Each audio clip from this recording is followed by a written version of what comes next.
Muy buenas noches, queridos amigos del Centro de Estudios Santo Tomás Moro de Lima. Estamos nuevamente en coloquio de los miércoles, en el conversatorio de los miércoles, con nuestro amigo Jorge Martínez, quien está conectado desde Argentina, desde Buenos Aires. Jorge Martínez es periodista e investigador especializado en la vida de la Iglesia Católica. A lo largo de su trayectoria ha realizado coberturas y reportajes en numerosos países: Canadá, Estados Unidos, Argentina, Brasil, Colombia, Paraguay, Portugal, España, Reino Unido, Irlanda, Francia, Luxemburgo, Alemania, Bélgica, Italia, Israel, Mozambique y la antigua Suazilandia, que ahora se denomina Eswatini, y en Sudáfrica. Su principal campo de interés es la Iglesia Católica, con especial atención a su liturgia, sus ceremonias, la historia eclesiástica y el magisterio. Ha cubierto acontecimientos de especial relevancia para la vida de la Iglesia, como celebraciones de Semana Santa en Tierra Santa, el Congreso Eucarístico Internacional de Irlanda y diversos eventos pontificios en Italia. Jorge Martínez ha acompañado en distintos viajes apostólicos a los papas Benedicto XVI y Francisco, realizando la cobertura periodística de sus actividades y documentando algunos de los acontecimientos más significativos de sus pontificados. Actualmente cursa estudios de teología en la Universidad del Norte Santo Tomás de Aquino, la UNSTA, integrando la formación académica con una amplia experiencia de campo en el periodismo religioso. En sus conferencias y entrevistas ofrece una mirada basada en la experiencia directa, el análisis histórico y el conocimiento de la tradición de la Iglesia, acercando al público la riqueza espiritual, cultural y humana del catolicismo. Toda esta presentación la hemos tenido patente y comprobada hace 2 miércoles, cuando tuvimos a Jorge Martínez aquí invitado para tratar el tema de la excomunión a los lefebvristas. En el desarrollo del programa de hace 2 miércoles quedaron muchas cosas en el tintero y por eso queríamos continuar en la sesión siguiente, que es esta, ya que la del miércoles pasado ya estaba programada. En esta sesión queremos seguir escuchando a Jorge Martínez sobre este tema. Entonces, la primera pregunta, Jorge, muy buenas noches y muchas gracias por acompañarnos acá por redes a Lima y al Perú. Te dejo una pregunta abierta. A una persona medianamente informada, es decir, totalmente desinformada de la Iglesia, ¿no? Medianamente informada del resto del mundo, pero de la Iglesia bastante desinformada. Es lo normal hoy día, ¿no? Las paredes del Vaticano no son de transmisión clara o frecuente o acertada para la comprensión del católico común o del ciudadano común. Entonces, la primera pregunta es, explícanos qué pasó en la Iglesia Católica para que haya habido una excomunión en pleno siglo XXI. Es raro, tiene fundamento, hay una explicación lógica, y qué actitud tendríamos que tomar los católicos luego de la información con respecto a este suceso, que de todas maneras, por más que haya alguien culpable, es doloroso. Bien, caía un poquito la conexión, no sé si será por parte de ahí o será de acá, en fin, algunas palabras perdí, pero más o menos entendí el criterio general. Es decir, la situación de una excomunión en los días de hoy, ¿por qué se puede dar y qué significa? Es lo que interpreté de la pregunta, no sé si es correcto. Sí. Ok. Este, a ver, existe en la iglesia, nosotros debemos, y es un ejemplo que me gustaría comenzar con eso, que lo dije la vez pasada, pero para ponderar, digamos, para colocar nuestros corazones, nuestros pensamientos, nuestro espíritu en un enfoque determinado para entender la temática que nosotros vamos a ir desenvolviendo. Traje algunos documentos para ayudar y reforzar declaraciones tanto de los papas en los acontecimientos que se van a ir narrando, como documentos o declaraciones del propio Lefebvre. Pero para digamos, postar nuestras almas, yo ya había hablado la vez pasada de un ejemplo, lo dije al final, que es pensar en un hecho histórico que se dio en Galilea, y es nuestro Señor en la barca de Pedro, ¿sí? Nuestro Señor está durmiendo en esa barca, está siendo, digamos, por las olas, los apóstoles están en ella, están en pánico, no saben qué hacer, y nuestro Señor duerme, ¿no? Y es en determinado momento que ellos van a despertar a nuestro Señor porque la barca se estaba hundiendo. Y al despertar nuestro Señor, ¿qué le dice? Hombres de poca fe, ¿por qué dudáis? Entonces, a veces nosotros en los días de hoy, como católicos, nos sentimos un poco como en la barca de Pedro. Es que en realidad como católicos estamos en la barca de Pedro, ¿no? En la barca de la iglesia. Y esa iglesia, por las situaciones confiada, ¿no? Es sacudida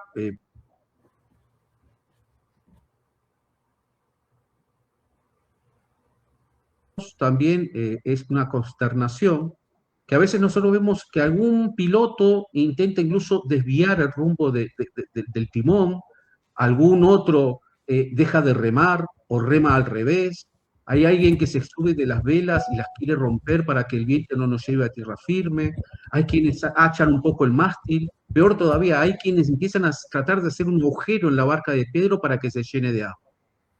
Entonces los católicos, todos nosotros estamos ahí en esta misma barca. Obviamente que nos asalta a veces el temor, el susto, es decir, ¿qué va a pasar? ¿Qué está sucediendo? ¿Hacia dónde vamos? ¿Hacia dónde voy? ¿No? ¿Qué hago? ¿Salgo de la barca antes que se hunda? Entonces ahí tenemos que siempre recordar lo siguiente, es que nuestro Señor Jesucristo es que sustenta esa barca, es el que está en esa barca, pero como durmiendo. En la iglesia de hoy, nosotros vamos a ver que como que nuestro Señor está durmiendo. ¿Por qué parece dormir? Porque estamos en una prueba. Estamos en una situación en la cual el mundo está sometido a una prueba de amor y fidelidad a Cristo y a su iglesia. Y no es en los momentos en que nosotros vemos el esplendor, vemos la majestad, vemos la gloria, vemos la pompa y la sacralidad de la iglesia que Dios nos va a probar, ¿no? Porque ahí es fácil ser fiel. Es fácil ser fiel cuando hay riquezas, honores, privilegios, por ejemplo, en un gobierno, ¿no? Lo difícil es ser cuando se es humillado, perseguido, golpeado, es difícil ser fiel a la iglesia en una situación de desprecio, de olvido, de abandono, de como que en un calvario, en una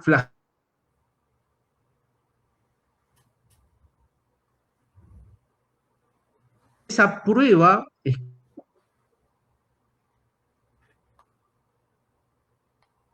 cariño,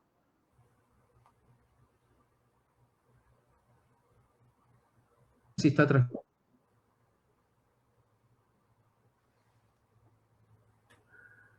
no sé si está transmitiendo, se cortó, señor. Sí, adelante, síguenos. ¿Está transmitiendo? Que sí, porque acá a veces me parece como que se corta, no sé.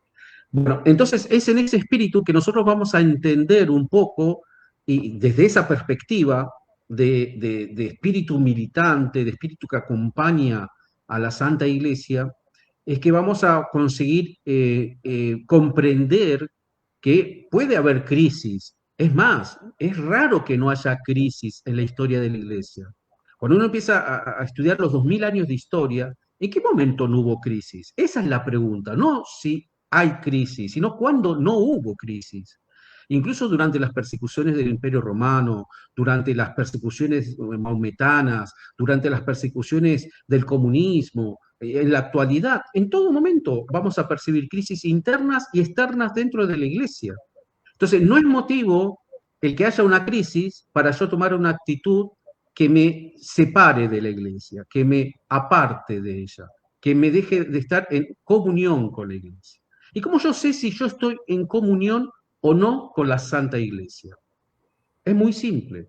La iglesia tiene tres principios fundamentales sobre los que se apoya.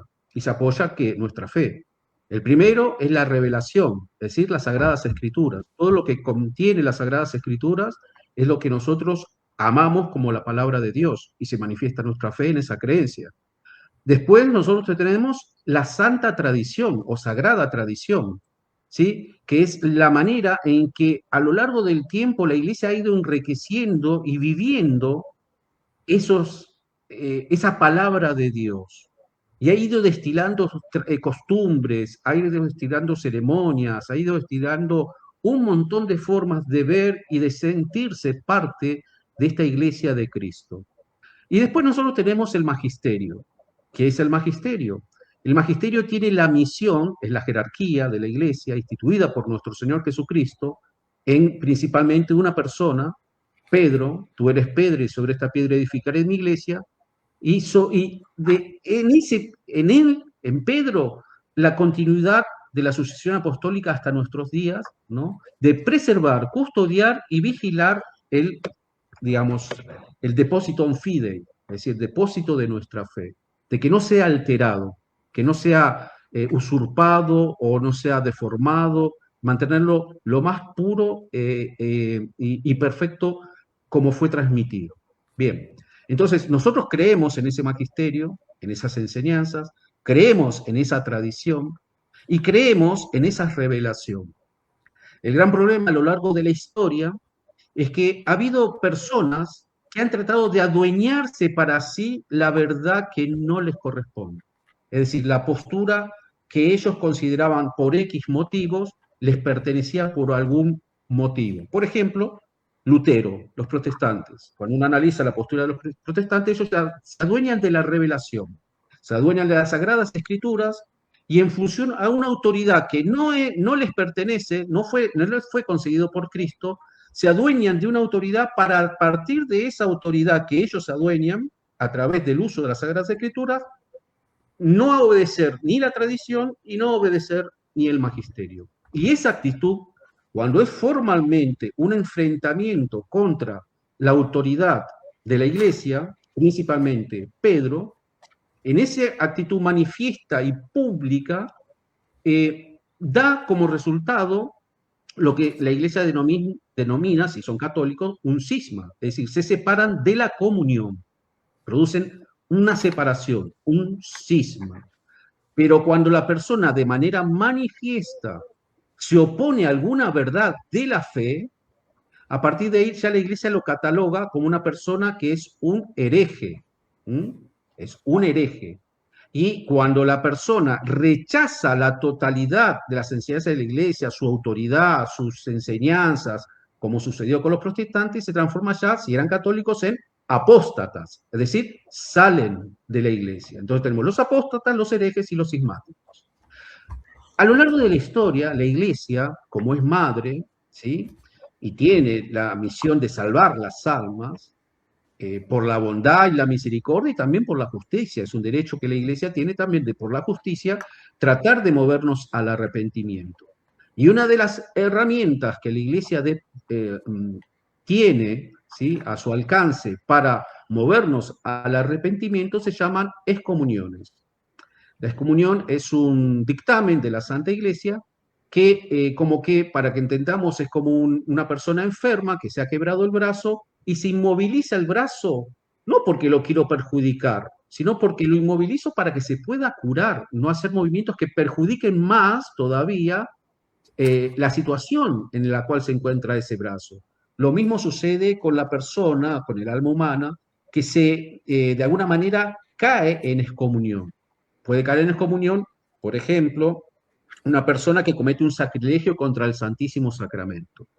Entonces, abiertamente agarra, por decirlo así, comulga y escupe la hostia. Es una falta, un sacrilegio contra el Santísimo Sacramento. Esa persona, si lo hace consciente y voluntariamente, queda excomulgado. Y hay categorías de excomunión, ¿sí? Y eso para personas individuales puede suceder. Un aborto, la persona que practica el aborto también queda excomulgada si lo hace consciente y voluntario. Y hay ciertas excomuniones que quedan reservadas a la Santa Sede determinar el retorno, por decirlo así, el levantamiento de dicha excomunión.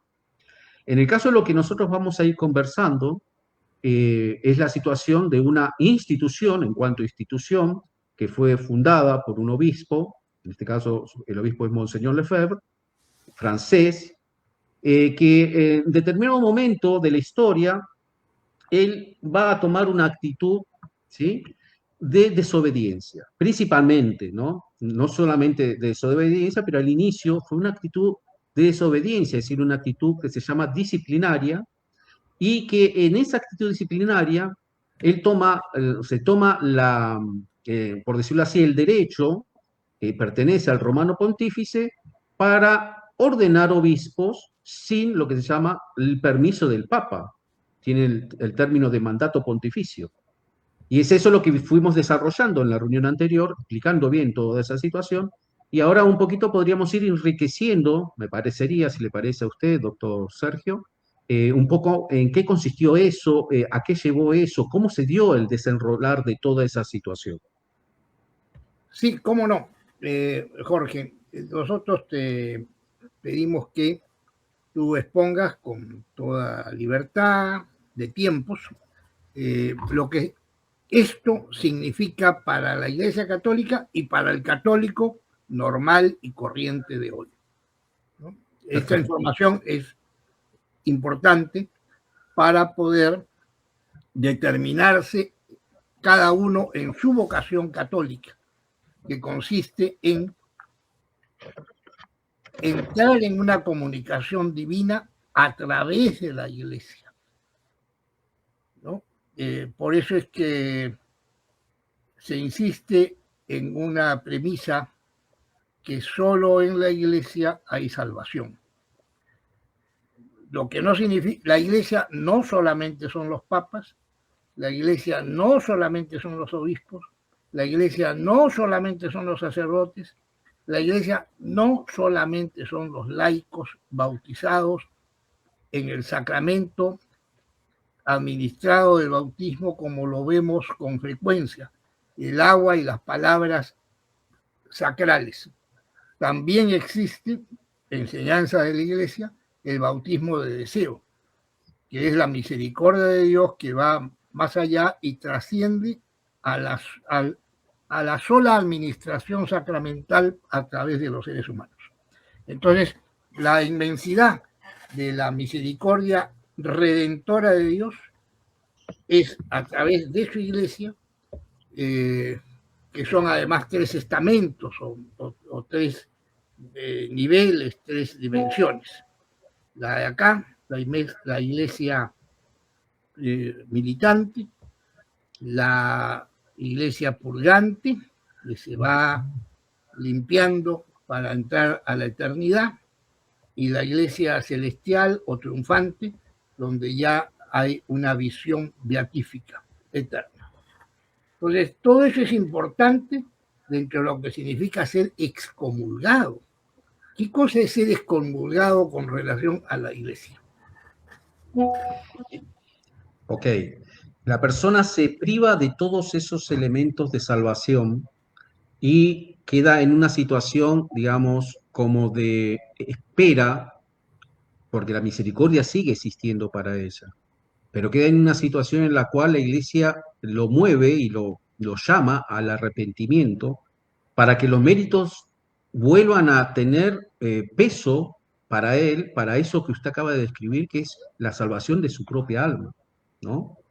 Si la persona muere excomulgada, muere en una situación de enemistad con Dios, de enemistad con la iglesia, en un estado, obviamente la misericordia de Dios es enorme, es inmensa, pero digamos, queda claro que esa persona no quiso estar voluntariamente amigable o amigada a Dios.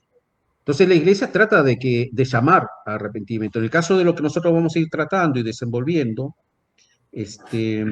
va a ir quedando claro cómo hay posturas que muestran claramente si la persona quiere arrepentirse y quiere volver a la comunión o prefiere quedarse en una situación, algunos la llaman meramente como irregular, cuando en realidad es mucho más profunda. Para poder un poco entender la temática de lo que es el lefebrismo, necesitaríamos ya comenzar porque en determinado momento, en 1962, ¿sí? Hace bastante tiempo, por lo tanto, hubo una convocación de un concilio llamado Concilio Vaticano II. En dicho concilio, que al inicio fue convocado por el Papa Juan XXIII, que después fallece y lo continúa Pablo VI, se van a ir desarrollando varios acontecimientos, varias situaciones, ¿sí?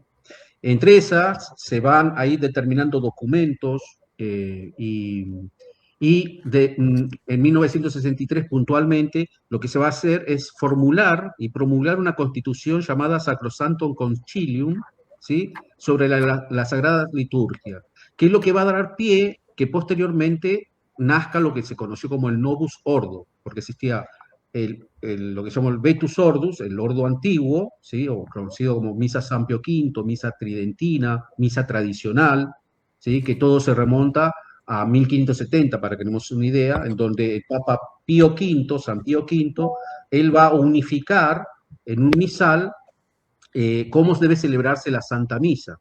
En esa época la misa se celebraba en un idioma, que era un idioma universal de la Iglesia, que era el latín, que había sido instituido ya a partir del año más o menos 400, se había ido unificando, cuando se unifica lo que nosotros conocemos como la Biblia Vulgata, ¿sí? La Biblia que componía el Antiguo Testamento y el Nuevo Testamento y fue traducido al latín. Existían documentos en griego principalmente, que los padres de la iglesia los recopilaron porque ya estaba habiendo muchas versiones, digamos así, y empezaban a haber muchas deformaciones incluso de muchas partes de la revelación por parte de movimientos gnósticos, sectas, herejías que estaban comenzando a ver. Entonces los padres de la iglesia lo unifican y lo ponen en un idioma que era hablado por todo el mundo y entendido por todo el mundo en aquella época por la expansión del Imperio Romano, que era el latín. De ahí nace el latín. Y de ahí comienza con el latín, que tiene unas terminologías muy precisas para definir las palabras, que no es como los idiomas posteriores, como es el español, o el inglés, o el francés, o el italiano, que una misma palabra puede tener muchos sentidos. El latín tiene una riqueza de definir muy puntualmente el sentido de cada cosa, ¿no? Y es una riqueza que la Iglesia supo incorporar así, y al pasar de los siglos, evidentemente como todo, como el propio griego y como muchas lenguas que terminaron siendo lenguas muertas, se fue olvidando y quedó solamente tal vez en un ámbito más de cultura, más de ciencia o de conocimientos. Pero el vulgo, lo general de las personas, no lo tenían ya tan familiarizado el latín. Entonces, en determinado momento, y la Iglesia tiene potestad para eso, cuando se reúne el Concilio Vaticano II, determinan que la misa sea ya hablada en lo que se llamó la lengua vernácula, es decir, las lenguas que se habla en cada país, con una traducción propia que sea fiel, que normalmente después debería traducirse y aprobada, evidentemente, para que de esa lengua se pueda celebrar lo que se llamó el misal Novus Ordo. El Novus Ordo componía, fue terminado en la década en realidad, el Novus Ordo, y hubo una misa que se llamó eh, en el año 67, le decían misa normativa, ¿sí? A la cual incluso Monseñor Lefebvre y una comisión del Sínodo de los Obispos asistieron para analizar cómo era esa misa y si la aprobaban o había que hacerle correcciones. De hecho, se hicieron correcciones porque del 67, que se sacó la misa normativa, hasta el 69, que fue aprobada, pasaron 2 años, en el cual se hicieron correcciones y definitivamente se publicó el misal Novus Ordo, como nosotros lo conocemos hoy, en 1970 y se estableció que debería ser, digamos, divulgado oficialmente para toda la iglesia. Ahora, la difusión del Novus Ordus eh, creó en Monseñor Lefebvre, ya en el año de 1967, una impresión negativa, ¿sí? Porque para él, eh, aquella máxima latina, lex orandi, lex credendi, en la cual la manera de orar debe corresponder o manifiesta la manera de creer, para él en el Novus Ordo, en la Misa Nueva, no se manifestaba tan claramente, cosa que en el Vetus Ordo sí era muy claro. La manera de orar, dejar transparecer la manera de creer de la Iglesia, la manera de orar de la Iglesia en la manera de creer de la Iglesia. Entonces él tuvo como que ya un rechazo por no ver esa perfección que el Vetus Ordo, la Misa Tridentina tenía, y decidió conformar o crear un grupo, digamos, un seminario, en realidad, ¿sí? En donde puedan formar sacerdotes según el conocimiento, el enriquecimiento y la tradición que venía siendo mantenida hasta antes del Concilio Vaticano II, que era la misa tridentina. Eso lo hace y lo consigue realizar con una aprobación diocesana, funda una fraternidad, una fraternidad, se llamará así, ¿no? Una fraternidad sacerdotal San Pío X, que en cuanto a constitución canónica fue una pía unión, ¿no? No fue una asociación de derecho pontificio, no, fue una asociación de derecho diocesano, una pía unión, que él mismo dice que no quería que tuviera votos perpetuos, como las órdenes religiosas, sino simplemente promesas, ¿sí? Y él va a conseguir la aprobación de esta pía unión en la diócesis de Écon, ¿sí? En Friburgo, Suiza.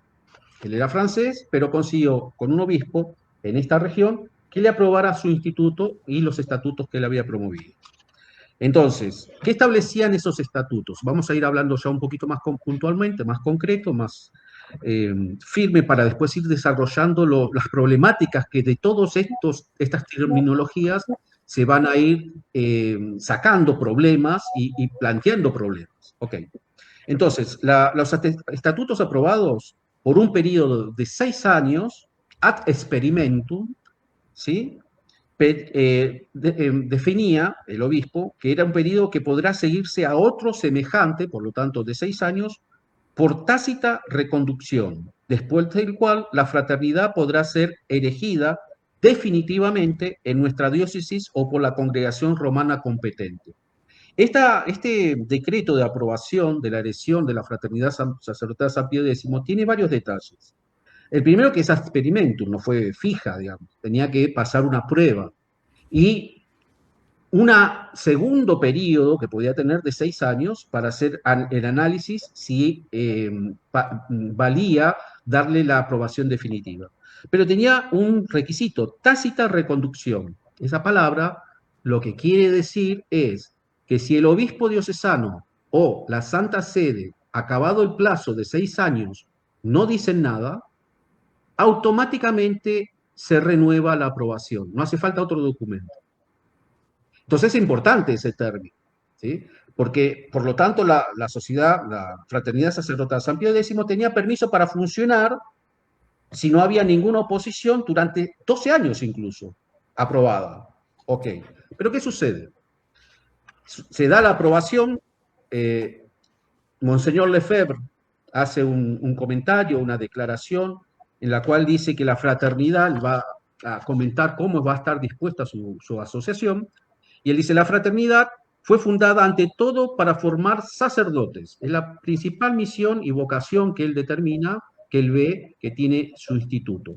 Y por consiguiente, para abrir seminarios. La fraternidad no ha sido fundada sobre el modelo de una congregación religiosa. ¿Por qué? Porque en la práctica no se puede hacer, y él lo focaliza en una cuestión más del lado del voto que exige una asociación o una entidad religiosa, de la pobreza, ¿no? Entre otras cosas, uno de los votos, pobreza, castidad y obediencia, él lo vincula en el tema pobreza. Y él dice, ¿por qué? ¿Por qué no lo hago un movimiento religioso? No se puede hacer, usar y decidir nada sin el permiso del superior. Todo depende del superior.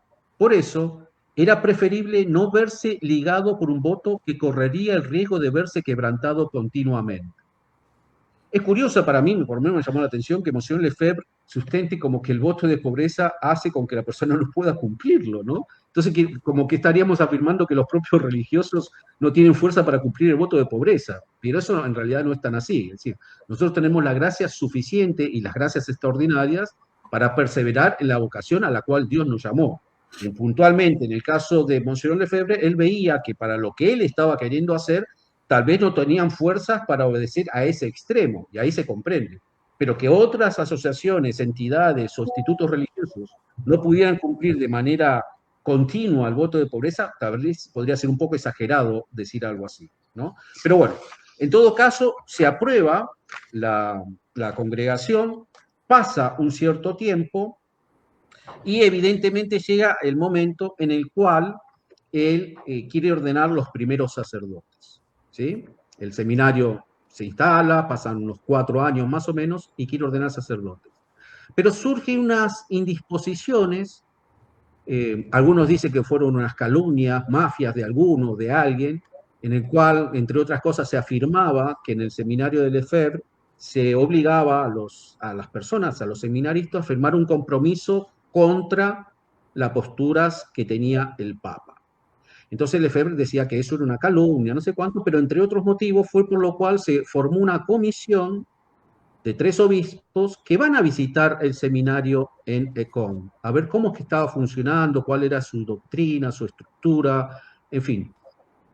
Y de las conversaciones que hubieron, de los comentarios que hicieron, si bien la comisión que fue muy elogiosa en relación a lo que veían, sí hablaban de que tenían una indisposición en cuanto a la unidad de lo que se refería al Novus Ordo, a la misa nueva. Ellos no querían saber de nada de que se celebrase el Novus Ordo. Curiosamente, y esto lo comenté en la reunión creo anterior, curiosamente Monseñor Lefebvre a los inicios, es decir, el primer año de funcionamiento del seminario, como él tenía que viajar, hacer contacto, fue a Argentina, fue por muchos países, Brasil y de Europa, haciendo contacto, a veces no estaba presente todo el tiempo en el seminario, y sucedía que los seminaristas necesitaban ir a misa para cumplir el precepto. Entonces, Monseñor Lefebvre había autorizado, permitido, que los seminaristas fueran a unas parroquias cercanas donde se celebraba el Novus Ordo.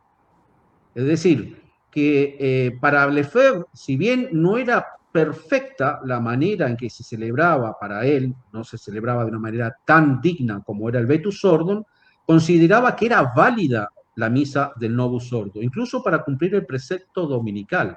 No es que Monseñor Lefebvre fue cerrado permanentemente a el Novus Ordo. Se llega a, incluso en algunos escritos, personas que estuvieron vinculadas a la fraternidad, a afirmar que hubo un momento en que Lefebvre llegó a celebrar la forma del Novus Ordo, ¿sí? Y omitiendo algunos ceremoniales y algunos gestos que hizo como para llegar a una especie de postura de concuerdo, de aproximación con las Santas Sedes, que después vamos a comentar en qué consistió. Ok, pero en todo caso lo que sí se sabe, así sí es cierta, es que él sí permitió la asistencia al Novus Ordo a los seminaristas de Com, ¿sí? Durante un periodo. Después fue más tachante, más terminante y empezó a aconsejar que de modo alguno se deberían acercar ya al Novus Ordo porque tendía a la herejía, en fin, y una postura militante, empezó a tomar una postura militante contra el Concilio Vaticano II. Pero lo que sí es real en cuanto a lo que fue la visita de este comité, de este grupo de obispos que los visitó, es que hicieron, como dije, unas declaraciones en la cual, por ejemplo, soltaron en las conversaciones, supongo que deben ser momentos informales, que podía llegar algún momento en la iglesia en que se llegue a ordenar, en esa época lo dijeron, hombres casados para el sacerdocio. Y una serie de comentarios también se afirman que hicieron sobre el tema de la resurrección. No encontré documentos precisos sobre qué es lo que dijeron, pero sí que Monseñor Lefebvre, al escuchar esos comentarios, se indignó. Y la indignación que él tuvo con esa visita y en relación a esos comentarios es que se produce en noviembre de 1974 las primeras declaraciones oficiales públicas de Lefebvre al mundo sobre su postura en relación a la situación de la iglesia. Entonces, ¿qué es lo que dice Lefebvre. Lo que uno va a encontrar, por ejemplo, si pesquisa en la página de la propia Fraternidad Sacerdotal San Pío X, es un trechito y que es el más benévolo, digamos, de la postura que tomó Lefebvre. Va a decir así, dice Lefebvre, nos adherimos de todo corazón y con toda nuestra alma a la Roma católica, guardiana de la fe católica y de las tradiciones necesarias para el mantenimiento de esa fe, a la Roma eterna. Presta atención en el término, a la Roma eterna, es importante.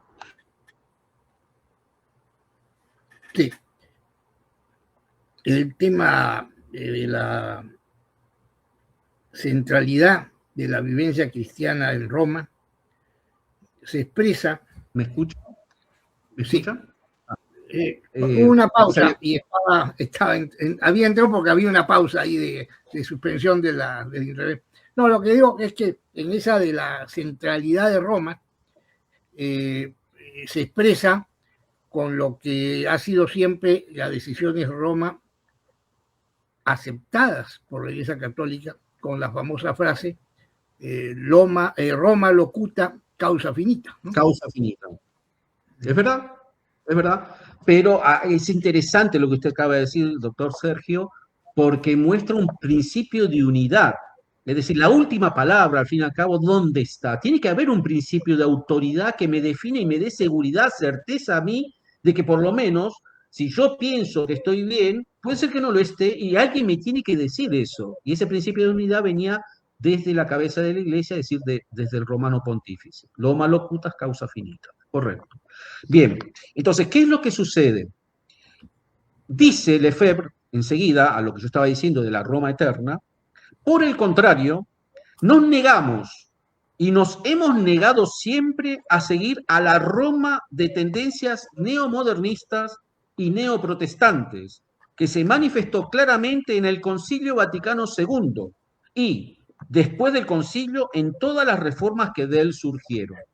Entonces, es importante aquí ver cómo Monseñor Lefebvre presenta públicamente la idea de dos iglesias o dos Romas.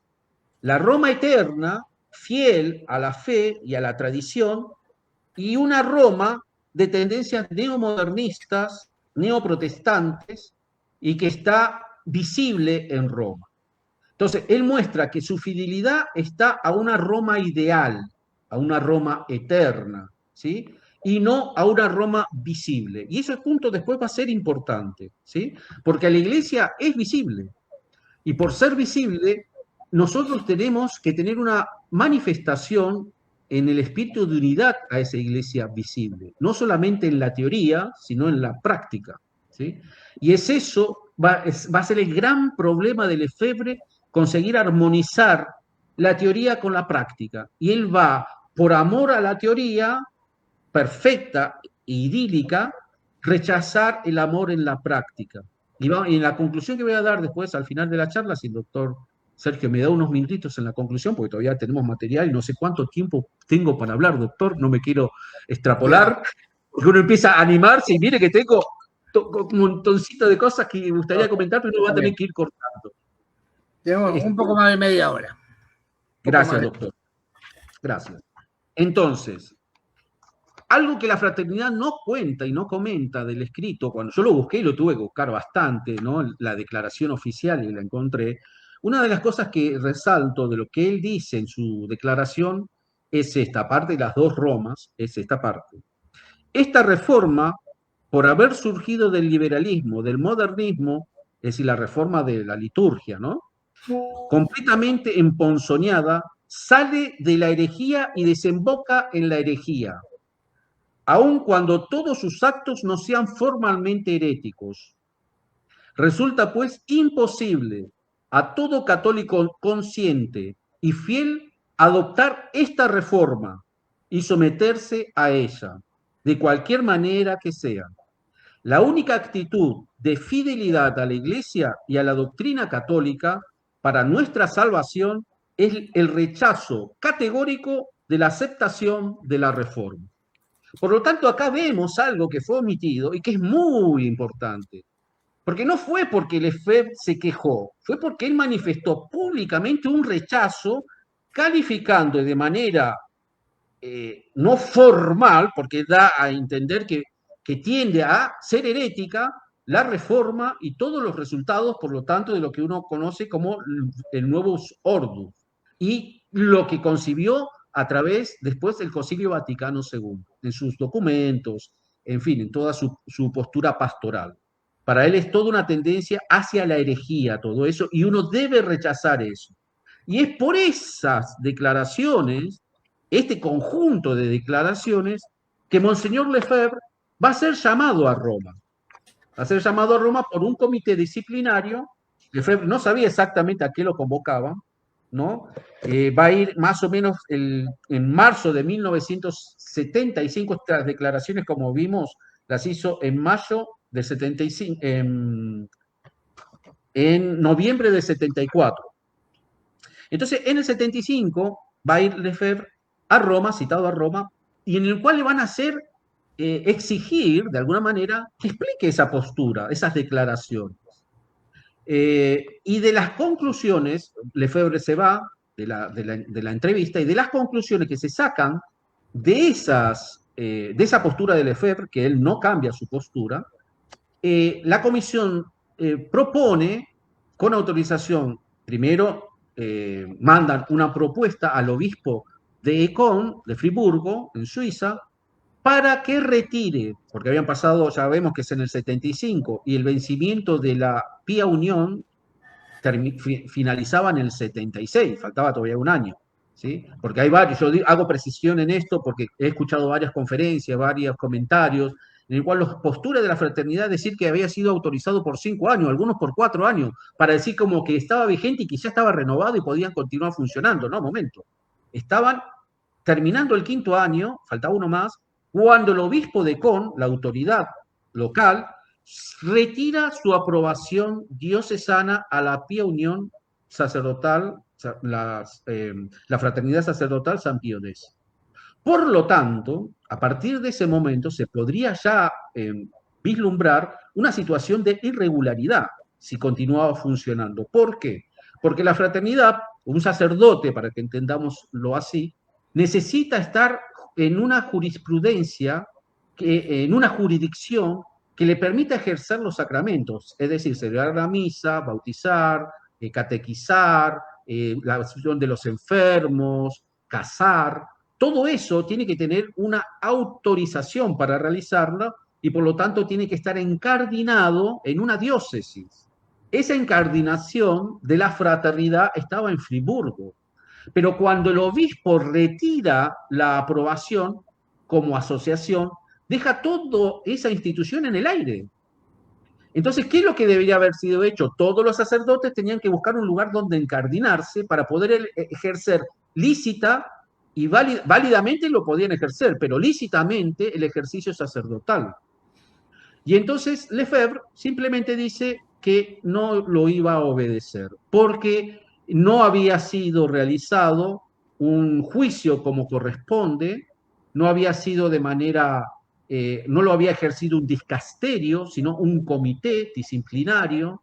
El obispo no podía, y parece que de hecho tiene una cierta verdad, es decir, está establecido por el derecho canónico un proceso para poder realizar la suspensión de la autorización, y que solamente el Papa, es decir, la autorización suprema, la autoridad suprema, debía mediar en la suspensión de su congregación. Ya el obispo no tenía esa potestad podía recurrir directamente a un dicasterio para que el Papa lo determine. Pero de hecho, el Papa Pablo VI, él confirmó esa supresión de la fraternidad realizada por el obispo de Con. Y ahí quedó en una especie ahora de situación en la cual Monseñor Lefebvre debía obedecer. Pero nuevamente él apeló o retucó que no había sido bien informado el Papa. Y como no estaba bien informado, él se quedaba en una postura de espera. Y así se quedó. Así se quedó un montón de años. ¿Sí? Un montón de años en una situación irregular. Hay varias declaraciones, varios acontecimientos que circularon, pero la propia fraternidad habla sobre el hecho y ellos publican una frase que a mí me llamó la atención, en la cual ellos dicen lo siguiente, que una duda sobre la validez de una ley excusa observarla, y tanto más cuanto se trata de una duda sobre la autoridad del legislador. Entonces acá nosotros vamos viendo la postura que la fraternidad comienza a tomar, inspirada evidentemente por Monseñor Lefebvre. Yo no soy un canonista, no soy un especialista, puedo tener algún equívoco, me pueden corregir, por favor, doctor, si soy una persona simplemente que lo ha estudiado, ha ido analizando, pero no soy un especialista. Entonces puede ser que algunas terminologías no las explique tal vez en toda su amplitud o no vea la profundidad total de la terminología porque no soy un especialista, pero más o menos lo que se da para interpretar, intentamos de poner nuestra intención de decirlo tal cual se debería comprender. Esa es mi intención. Entonces vamos viendo tanto cuanto más se trata de una duda sobre la autoridad del legislador. Entonces él pone la postura de la fraternidad y de Monseñor Lefebvre es que el legislador no tiene capacidad para legislar. Es decir, de hecho, puede ser que ese legislador esté influenciado por esas herejías que él mismo sustenta que existen y que se están expandiendo, y que en función a eso no tiene la capacidad de poder legislar correctamente su situación. Y amparándose en eso, él toma y comienza una postura de resistencia, ¿sí?, a las indicaciones o a las decisiones que comenzarán a partir de ese momento a ser dadas o tomadas por la Santa Sede en relación a Monseñor Lefebvre, por un lado, y a la institución de la Fraternidad Sacerdotal San Pío X. El propio Papa Pablo VI comienza un carteo con Lefebvre en 1975, pidiéndole que defina su situación o que vuelva a la comunión, es decir, que en concreto acepte el Concilio Vaticano II, acepte la misa Novus Ordo y acepte la decisión de cerrar la Fraternidad Sacerdotal San Pío X por la actitud que él estaba tomando en las declaraciones tan serias que había pronunciado, que no era cosa leve, estaban sembrando discordia, división y dudas en la población católica, en el pueblo fiel, esa postura. Porque convengamos que el Concilio Vaticano II no condenó el latín, la misa Novus Ordo, al contrario, la incentivó, e incentivó a los católicos incluso a mantenerla, a vivirla, pero también al mismo tiempo buscó pastoralmente implementar el Novus Ordo, sin condenar el Vetus Ordo, tal sería, es la riqueza de la iglesia. Entonces, Monseñor Lefebvre no tenía esa amplitud de vistas, no quería considerar la posibilidad de que en el mundo católico hubiese la misa Novus Ordo, simplemente había que tener la misa tridentina, la misa San Pío V, porque la otra la comenzó a tachar, como he dicho, de tendencias a ser herética, no válida, etc. Cosa que, vuelvo a repetir, él había sustentado a los inicios que no lo era. Es más, llegó a decir, es un absurdo sustentar que la misa Novus Ordo es herética. Él mismo lo decía. Es un absurdo. Pero posteriormente, tiempo después, él sí llegó a insinuar eso. Bien, ya lo vamos a ir viendo a medida que vayamos avanzando. Voy mirando la hora para no extrapolar. Entonces, una primera carta escrita por Pablo VI a Monseñor Lefebvre simplemente no la responde. Hay una segunda carta que es escrita el 10 de noviembre de 1975, en la cual Lefebvre le responde a Pablo VI lo siguiente: otorgo mi sumisión al sucesor de Pedro en lo que respecta a su forma esencial, que es la de transmitir fielmente el depósito de la fe. A ver, eso es una gran verdad, pero es una parte de la verdad. Es decir, la sumisión al sucesor de Pedro y la obediencia debida al sucesor de Pedro no es solo en función a que transmita fielmente el depósito de la fe. Eso incluye otras cosas, porque el Romano Pontífice, según lo determina el Concilio Vaticano I, en Pastor Aeternus, dice, el Romano Pontífice posee la potestad, es decir, el poder ordinario, supremo, pleno, inmediata y universal sobre toda la Iglesia. ¿Y qué significa poseer potestad? Significa que el Papa puede gobernar, disciplinar, nombrar obispos, cardenales, en liturgia, en legislación, en jurisdicción y también en enseñanza. Esos son la potestad que posee el Papa y pertenece y puede ejercer esa potestad. No solamente la transmisión del depósito de la fe, que es verdad, la tiene. Pero entonces, Lefebvre no deja claro si él está dispuesto a aceptar todo lo otro de lo que enseña la Iglesia en relación a lo que es la obediencia debida al romano pontífice. Y posteriormente va a quedar claro que no va a aceptar eso, ¿sí? Porque él no lleva a término lo que es el gobierno de la Iglesia, que el gobierno de la Iglesia, el poder, digamos así, la forma de gobernar, va a quedar manifiesta de que él va a gobernar manteniendo seminarios. Lefebvre contra lo dispuesto por el magisterio y por el Papa.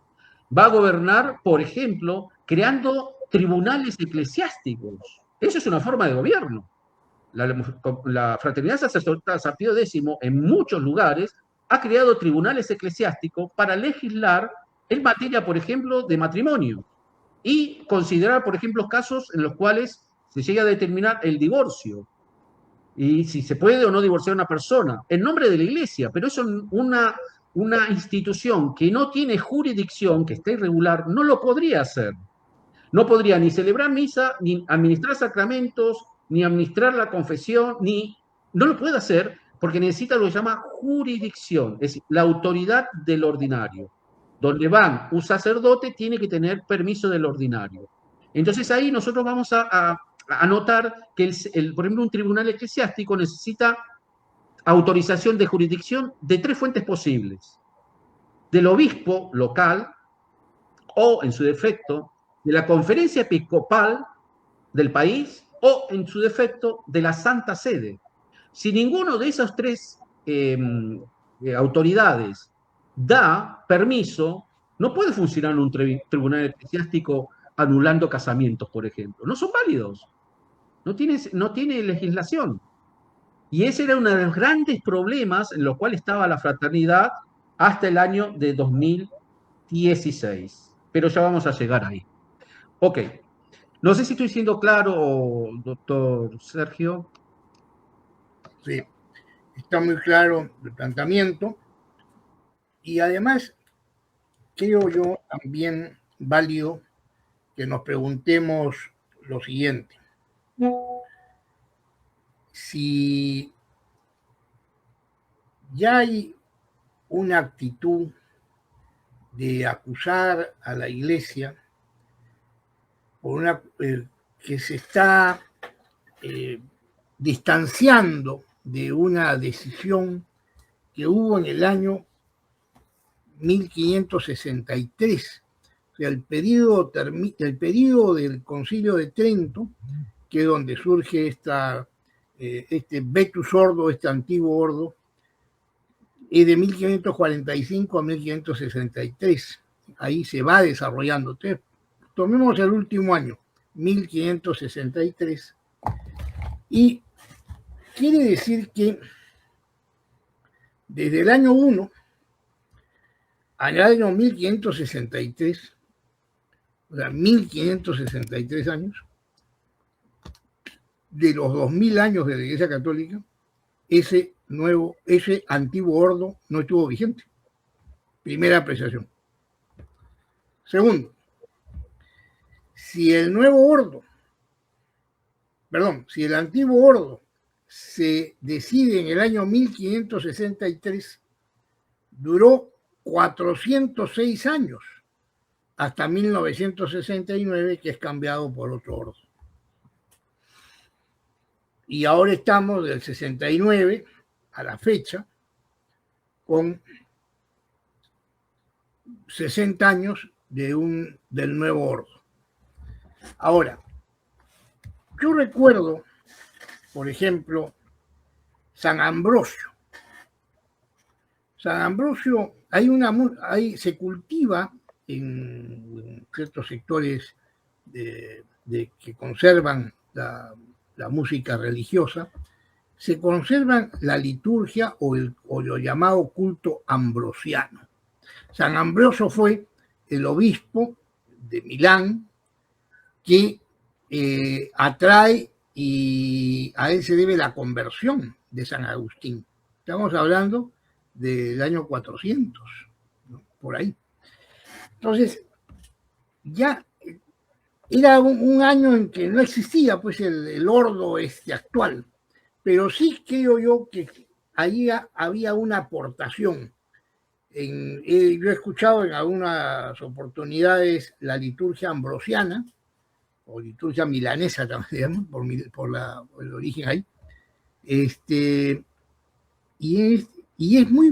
tiene mucho de parecido al canto gregoriano.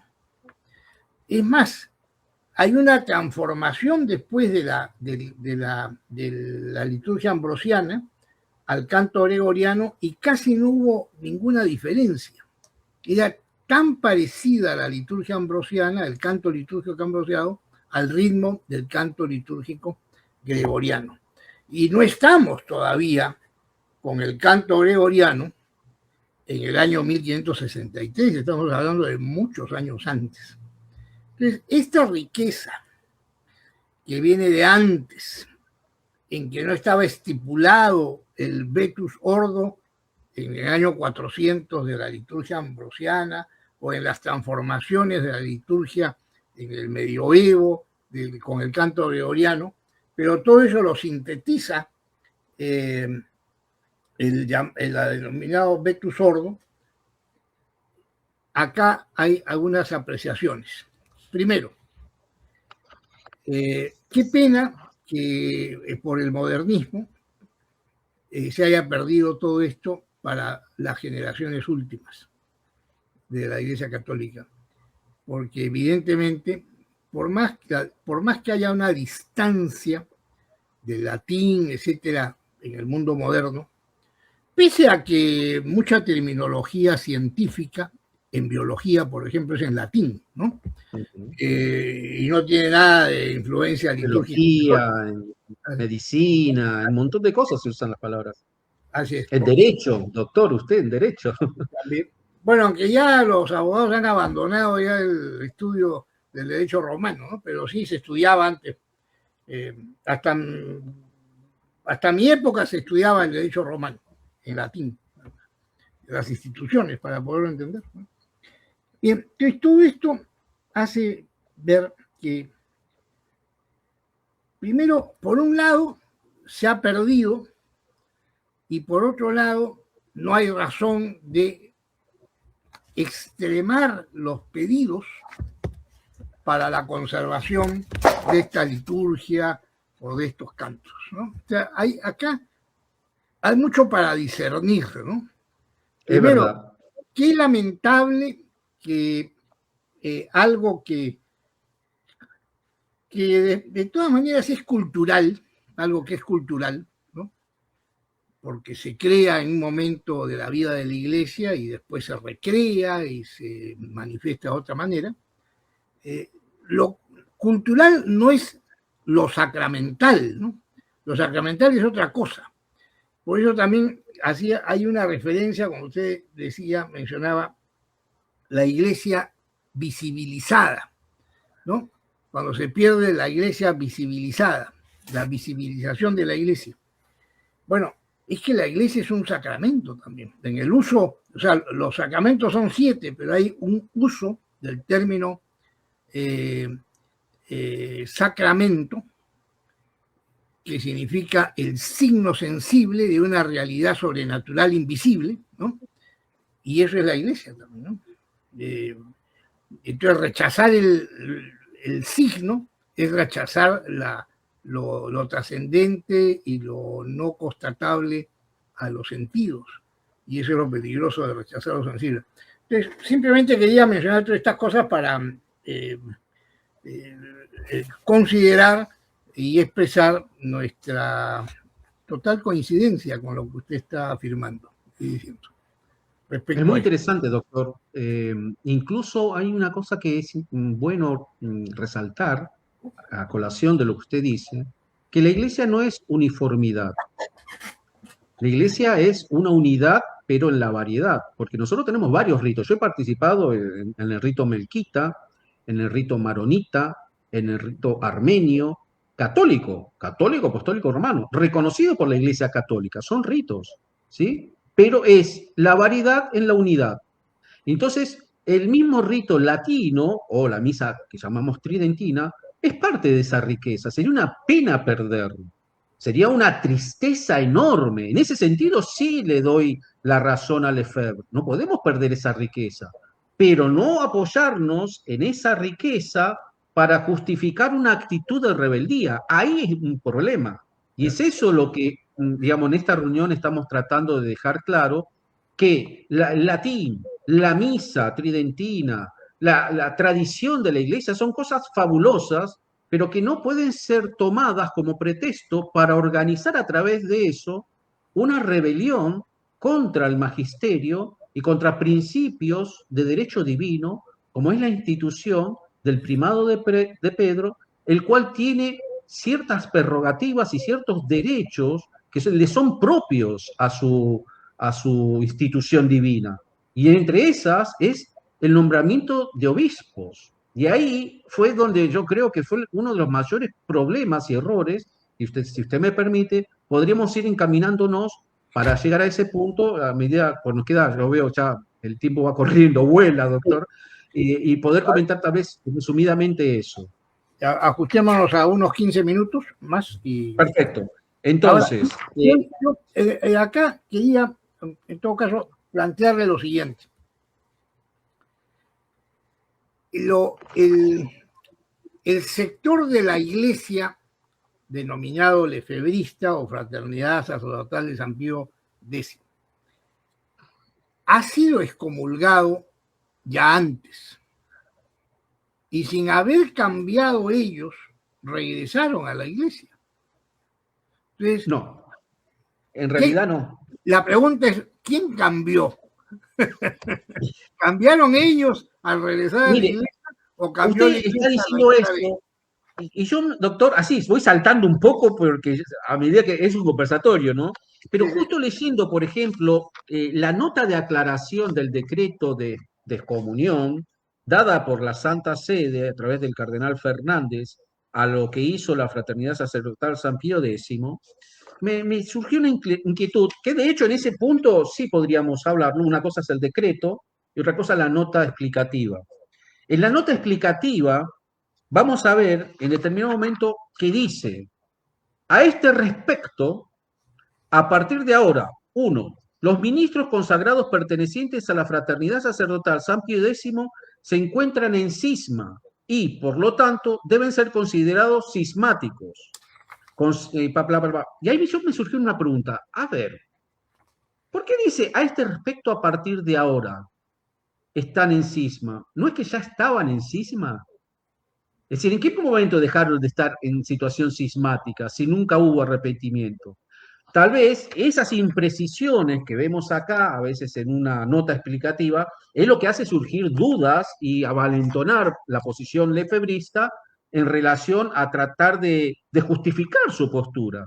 A veces nos gustaría que un documento realmente sea muy preciso, muy claro, muy firme y sin condescendencias al punto de generar dudas, ¿no? De si está, no está, si es, no es. Ahora la fraternidad recientemente acaba de poner un documento ¿cómo se llama esto? De reconsideración. rechazo.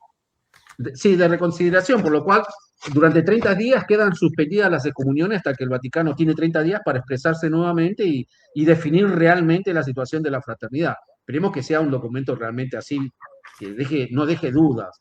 Pero, a ver, en cuanto al hecho objetivo de lo que vamos a ir comentando, de lo que sucedió con la fraternidad, ellos están en una postura cismática, ¿no? En una situación en la cual ellos oficialmente van a declararse en oposición con la actitud que le corresponde al Santo Padre, a lo que el Santo Padre le es propio en cuanto a potestad. El Papa Pablo VI, en un consistorio secreto del día 24 de mayo de 1976, busqué el documento y lo encontré, dice así: bajo el pretexto de una mayor fidelidad a la Iglesia y al magisterio, rechazan sistemáticamente la enseñanza del propio concilio, su aplicación y las reformas que se derivan de él, su aplicación gradual por parte de la Santa Sede Apostólica y las conferencias episcopales bajo nuestra autoridad querida por Cristo. El descrédito se pone sobre la autoridad de la Iglesia en nombre de la tradición y de la solo se hace respeto en materia, respeto material y verbal. Los fieles son retirados de los lazos de la obediencia a la sede de Pedro, así como a sus legítimos obispos.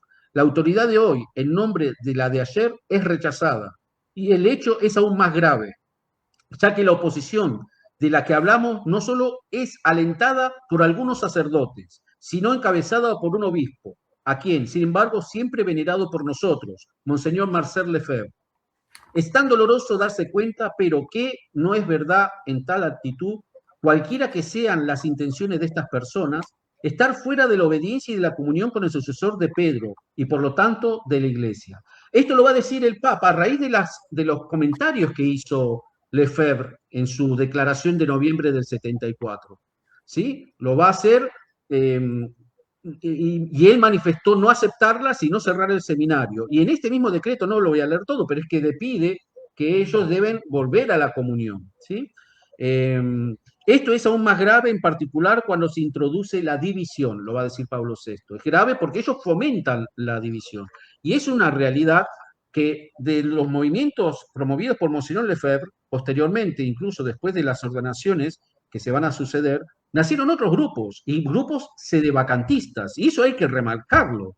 Es decir, las declaraciones de Lefebvre llevan a que muchos dentro de la fraternidad se separen y hagan movimientos sedevacantistas. Ok, por ejemplo, el 29 de junio de 1976, Lefebvre ordena nuevos sacerdotes contra la prohibición dada por Roma, que en la cual le habían avisado el 12 de mayo del 76 que no lo haga. En nombre del Papa, Pablo VI le dice, no ordene sacerdotes, porque ¿dónde los van a incardinar? Si usted está irregular, si usted se le ha quitado la autorización a su seminario, ¿qué va a hacer con esos sacerdotes? No lo haga, y él desobedece y lo hace. Entonces, el propio Lefebvre, durante el sermón de la ordenación de sus sacerdotes, dice así: tal vez mañana en los periódicos aparecerá nuestra condena y yo mismo seré sancionado con la suspensión. Pues bien, yo invoco a San Pío V y, en consecuencia, sus censuras son absolutamente inválidas. Es decir, la jurisdicción de un papa anterior, al cual él apela, no quita y no puede mover la jurisdicción de un papa vigente. Lo que hace Lefebvre es tratar de justificar en la iglesia eterna, en la iglesia del pasado, todo lo que él va a hacer. En la tradición, él va a canalizar, por decirlo así, los derechos del magisterio y la interpretación que se da a cualquier normativa legislativa de derecho canónico, apelando siempre a aquella iglesia eterna o, por ejemplo, al Papa San Pío V o a San Pío X o a quien él quiera, de tal manera de rechazar la obediencia debida al Papa vigente. Y eso no es correcto, obviamente. Yo no voy a decir que es una herejía, porque me falta el conocimiento por ampliarme tanto, ¿no? Para poder hacer una afirmación de eso, pero se podría analizar qué conlleva afirmaciones de ese tipo, de una iglesia eterna. Sé que la enseñanza católica hace una diferencia cuando uno habla de una iglesia hipotética para enfrentarse a la iglesia real o a un magisterio anterior para enfrentarse a la iglesia presente. Hay definiciones sobre eso, pero necesitaría más documentación además, para muy largo, no voy a entrar por ahí. En la historia de la iglesia también se distinguen a los papas y a los antipapas, ¿no? O sea, no es que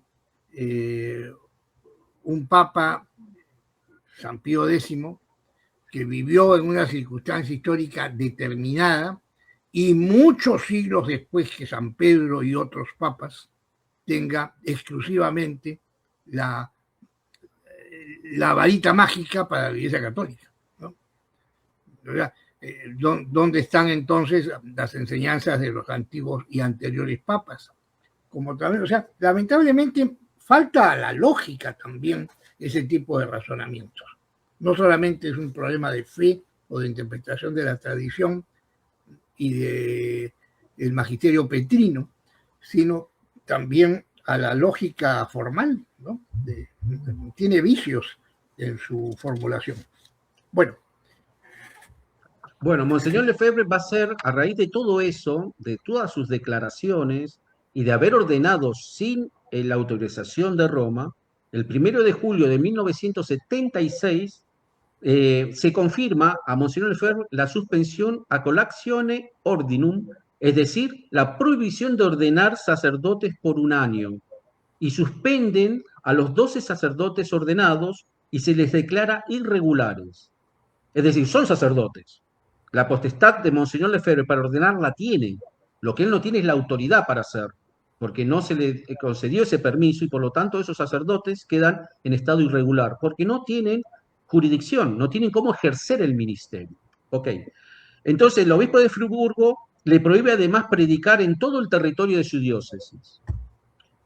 Ya el 17 de julio de 1976, Lefebvre le escribe a Pablo VI lo siguiente: que su santidad abandone esa empresa nefasta de compromiso con las ideas del hombre moderno, empresa que encuentra su origen en un acuerdo secreto entre altos dignatarios de la Iglesia y las logias masónicas, desde antes del concilio. Perseverar en esa orientación es proseguir en la destrucción de la Iglesia. Su santidad entenderá que no podemos colaborar con un intento tan funesto, lo que haríamos si consintiéramos en cerrar nuestros seminarios. Entonces acá hay que hacer un punto. Supongamos que de hecho Lefebvre denuncia algo que está errado en el proceder de las jerarquías de determinados cargos eclesiásticos. Supongamos. Ahora, el error de unos no avala y justifica como bueno mis errores, porque lo que él está haciendo es justificar con un posible, porque no da pruebas, nunca demostró que eso sea real, el error que él denuncia lo usa para justificar que él no va a cerrar sus seminarios, es decir, que va a continuar en una postura de desobediencia en relación a la orden dada por el obispo diocesano y rectificada o confirmada por el Papa Pablo VI para que cierre el seminario. Bien, pero después Lefebvre va a hacer otra declaración, ¿sí? Cuando poco después de haber sido recibido esa situación, de haber ordenado y haber hecho esas declaraciones, como respuesta, el Papa Pablo VI determina que el 24 de julio de 1976 se le imponga a Monseñor Lefebvre la suspensión ad divinis. Es decir, fue progresivo, ¿no? Primero una reprimienda, después otra, hasta que va a llegar a lo que usted preguntó al inicio de la excomunión. Y esta suspensión ad divinis fue por un año, prohibiéndole a Monseñor Lefebvre administrar los sacramentos, entre ellos celebrar la misa. Y Monseñor Lefebvre toma un tono burlesco y diciendo, ven que yo tenía razón, me prohibieron celebrar la misa nueva, el Vaticano me prohíbe celebrar el Novus Ordo. En realidad no era eso, era celebrar la misa. Y la misa que él celebraba, el Vetus Ordo, se le prohibía celebrar el Vetus Ordo. Pero en fin, él siempre justificaba o utilizaba de manera de artimaña lo determinado por el magisterio para, digamos, tomar una postura que le convenía. Y lo vamos a ir viendo un poco más a medida que vayamos avanzando. Él va a escribir en relación a todo eso, porque muchos seminaristas, cuando comenzaron a ver lo que estaba pasando de la situación de Lefebvre, abandonan a Lefebvre, salen de Con y se unen en fidelidad a Pablo VI. Y de ahí, bueno, va a salir Ecclesiam Dei, en fin, después podríamos comentar un poco, pero lo que Monseñor Lefebvre, ya medio molesto por lo que está pasando, él va a hacer la siguiente declaración, y es muy fuerte esta, ¿eh? Monseñor Lefebvre declara: cismático es el Papa, no nosotros que estamos en línea con los 20 siglos de Iglesia. No es solo cuestión jurídica la que importa, sino también el aspecto teológico. Quieren suprimir el verdadero sacerdocio. Entonces, ya de entrada comenzamos a ver una postura ya no solamente disciplinar, sino una postura doctrinaria y una postura eclesiológica, en el cual Lefebvre va a empezar a acusar la jerarquía de la iglesia, en el caso concreto al Papa, ¿sí?, de él ser el cismático. Es decir, me respondo respondiéndote y me justifico acusándote. No sé cómo, doctor, se dirá eso en derecho, pero es complejo, ¿verdad? La persona acusar para defenderse.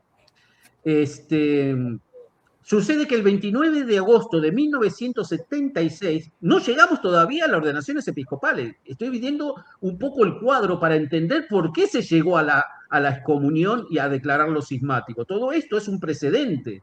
Duró años, duró años el proceso. No fue así que la iglesia, al Papa se le ocurrió suspenderlo a divinis, comulgarlo, decir que era cismático. Hubo un proceso y no hubo rectificaciones, no hubo enderezar, no hubo búsqueda de unidad, no hubo comunión. Si bien la iglesia promovió esos gestos, él no los supo aprovechar, porque vamos a llegar a un momento en el cual se va a dar un protocolo, en el cual me gustaría ver si nos da tiempo de comentarlo, si no, doctor, vamos a tener que organizarnos para otro momento poder continuar. No quiero ser abusivo, usted me va a poner el límite como corresponde, porque usted es la autoridad acá, pero voy a tratar de ir avanzando, pero hay mucho, mucho material. Bueno, entonces, de lo que acaba de decir, solamente una acotación. Cuando dígame, uno relee el motu propio Ecclesia Dei de Juan Pablo II, cuando el 2 de julio del 88 los decide pues el problema de la excomunión de este grupo católico, él dice que han resultado inútiles todos los esfuerzos realizados desde hace años para asegurar la comunión de la fraternidad sacerdotal de San Pío X. ¿Verdad? Siempre la iglesia estaba detrás de ellos, invitándolos a cruzar los puentes que la iglesia no cesó de establecer para su regreso. Pero se llevaron, yo pienso, con dureza la actitud de establecer una dicotomía con el resto de la iglesia. Ahora, yo entiendo que el problema está también, y confunde un poco, la actitud de ellos con el problema modernista, que es o la herejía de la iglesia hoy día, ¿no? Pero que, por ejemplo, el magisterio de Benedicto XVI es clarísimo frente a esa herejía modernista en muchos de sus documentos y de sus disertaciones. Juan Pablo II también fue muy claro como gobernante de la iglesia, pero Benedicto creo que fue claro en lo que era la exposición doctrinal de ese problema.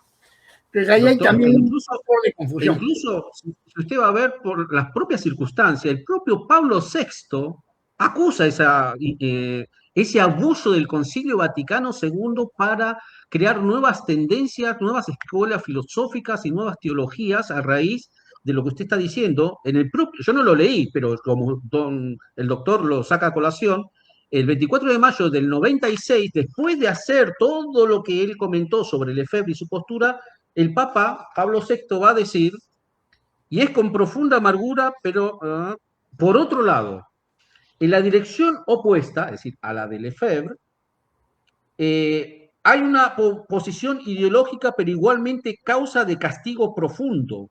Hay quienes, erróneamente creyendo que continúan en la línea del concilio, se han puesto en una posición crítica, preconcebida y a veces irreductible a la Iglesia y a sus instituciones. Y ahí va a enumerar posturas, en el caso concreto no lo dice con esos términos, pero en el cual uno va a interpretar que es la teología de la liberación, por ejemplo, ¿no? Que ideologizaron la enseñanza de la iglesia con un fin político. Lo comenta, lo dice, no lo dice con todas las letras, pero él va a hacer la diferencia entre la postura lefebrista y la postura modernista. Monseñor Lefebvre, por ejemplo, en el sermón que él se juntó con una multitud de 5.000 personas y 300 periodistas. Él quiso hacer publicidad. Me hace acordar, cuando lo vi, la publicidad que buscaron hacer ahora en las ordenaciones sacerdotales del 2026. Cámaras, periodistas, convocaron todo lo que pudieron y lo publicaron al mundo entero, ¿no? Para que todo el mundo viera y todo el mundo supiera. Lefebvre hizo una reunión el 21 de agosto de 1976, celebrando una misa que él no podía, estaba suspendido a Divinis, por lo tanto, él va a hacer una misa a propósito y crea un escándalo con eso en el pueblo fiel, manifestando abiertamente lo siguiente. En esa misa, en el Palacio de Deportes Internacional de Lille, declara que someterse a la suspensión a divinis sería contribuir a la destrucción de la iglesia. Asistieron 5.000 personas. En el sermón dijo: hago las mismas cosas que hacía antes del concilio. Y resulta que he sido suspendido y tal vez sea excomulgado. Él mismo reconoce la autoridad de la iglesia al afirmar esto. Y él mismo asume que él puede incurrir en excomunión. Él es consciente de eso. No es que no sabía lo que estaba haciendo. Él mismo promueve, textos que no leí porque hay mucho material, promueve la actitud de desobediencia. Y justamente a eso el Papa Pablo VI hace alusión al decirle que él promueve una actitud de desobediencia sobre pretexto de ser fiel a la iglesia. Entonces dice, se me considera sospechoso, renegado, separado de la iglesia. No se puede dialogar con protestantes, con francmasones ni con los comunistas. Las sanciones que me han impuesto no son válidas, ni canónicas, ni teológicamente. No tengo la certeza de que vean lo que va a declarar públicamente ante 300 periodistas que van a publicar eso para el mundo entero. Miren lo que dice en 1976, Monseñor Lefebvre. No tengo certezas de que este papa sea verdaderamente papa. Existe la duda de que Pablo VI no haya sido nunca papa, o por lo menos que yo no lo sea, que ya no lo sea en este momento. Entonces, dicen mucho que ellos no eran sedevacantistas, pero esta es una postura sedevacantista, que el papa ya no es papa. Entonces, ¿dónde está la iglesia? Porque si es en el Papa, en la persona del Papa que está la comunión y la unidad en la iglesia, si no hay Papa, ¿dónde está la iglesia? Es muy, muy fuerte lo que él dice. Y por eso de estas declaraciones tenemos que entender que él está manifiestamente creando división, al punto que de esta mentalidad nacen grupos sedevacantes y están por todas partes, y nombrando obispos, haciendo su vida paralela o iglesias paralelas en varios países. A raíz de todo eso, podríamos nombrarlo, pero nos extenderíamos demasiado. Un poco hablé en la reunión anterior, pero no quiero estar claro. Bueno, entonces, yendo ya a un decalaje de apreciaciones conclusivas. Bien, puede ser resumido en lo siguiente. Como usted muy bien dijo, Monseñor Lefebvre, se le dieron todas las posibilidades de llegar a buen puerto, y él todas las rechazó.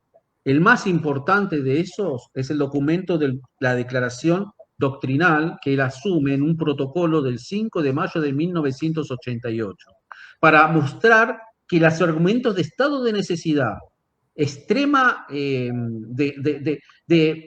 bien de las almas y todo lo que él argumentó, no justificaban usar esos argumentos porque él tuvo posibilidades. Esos argumentos es cuando no hay una solución, pero él tuvo soluciones y no las quiso aceptar.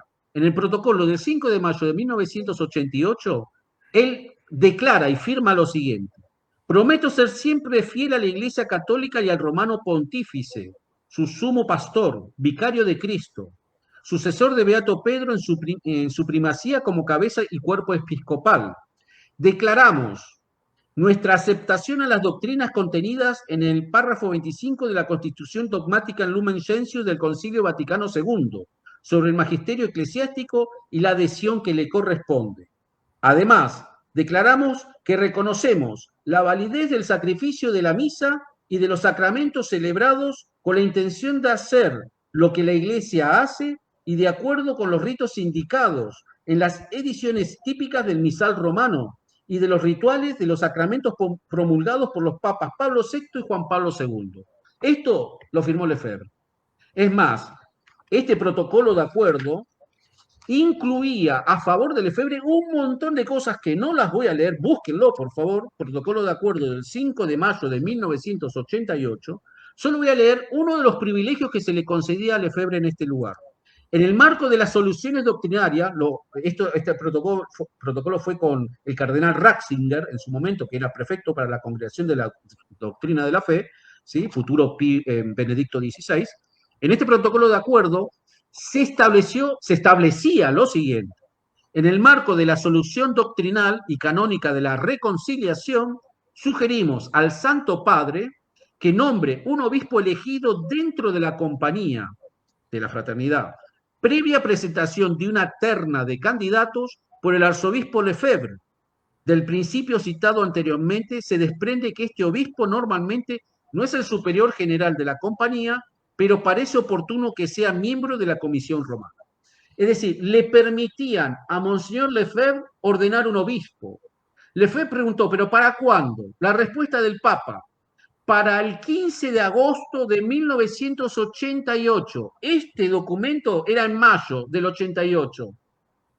Lefebvre dijo, no, porque yo ya tengo una ceremonia marcada para el 30 de junio de 1988 y ya tenemos las carpas, los hoteles y todo listo y contratado para esa ceremonia. Por favor, ¿el Papa puede adelantar el mandato pontificio para ordenar?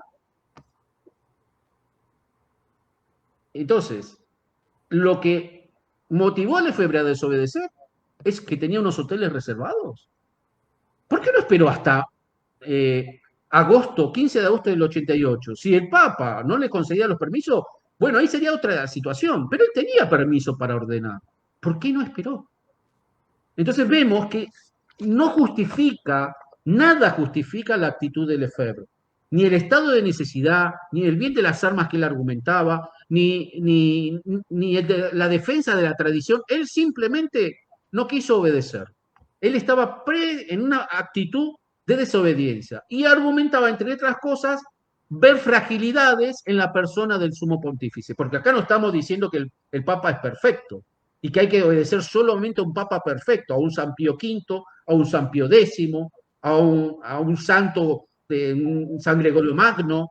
Si yo tuviera ese Papa, claro, yo le voy a obedecer, pero como está Pablo VI, como está acá Juan XXIII, ¿cómo voy a obedecer esos monstruos? Que es la postura que promovía Lefebvre.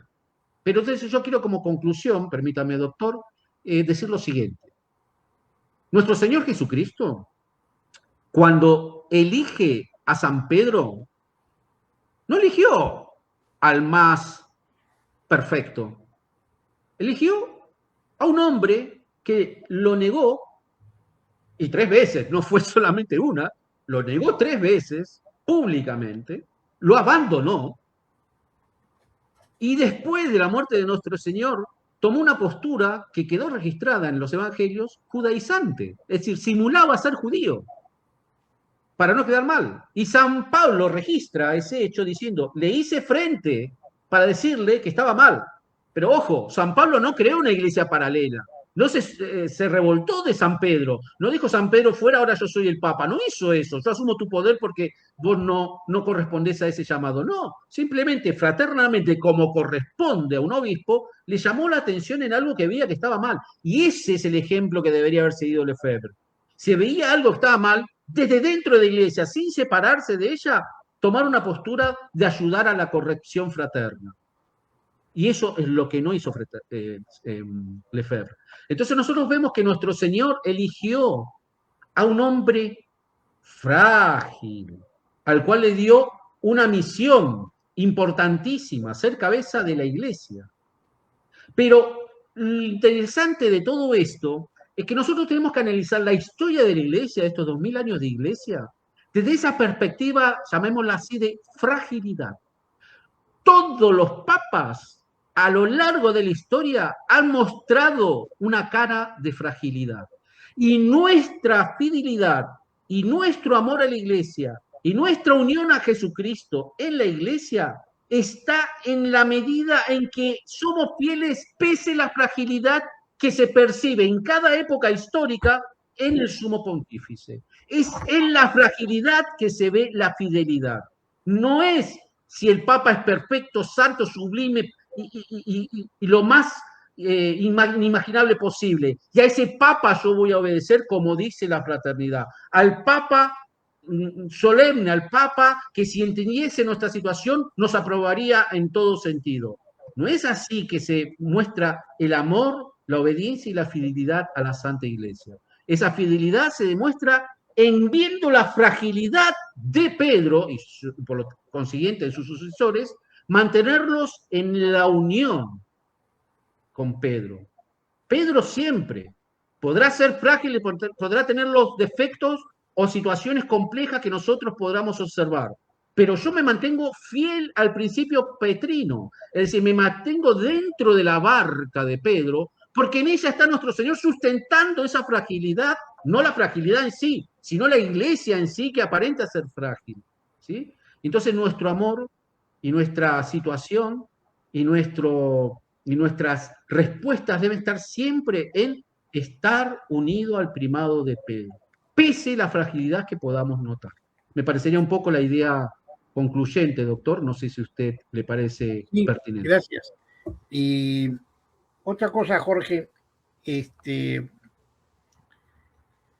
surge en toda esta situación una especie de contradicción en la naturaleza de la iglesia, ¿no? Porque justamente los sectores que reclaman la fidelidad a la tradición se transforman como protestantes frente a la iglesia católica, ¿no? Se separan, ¿no?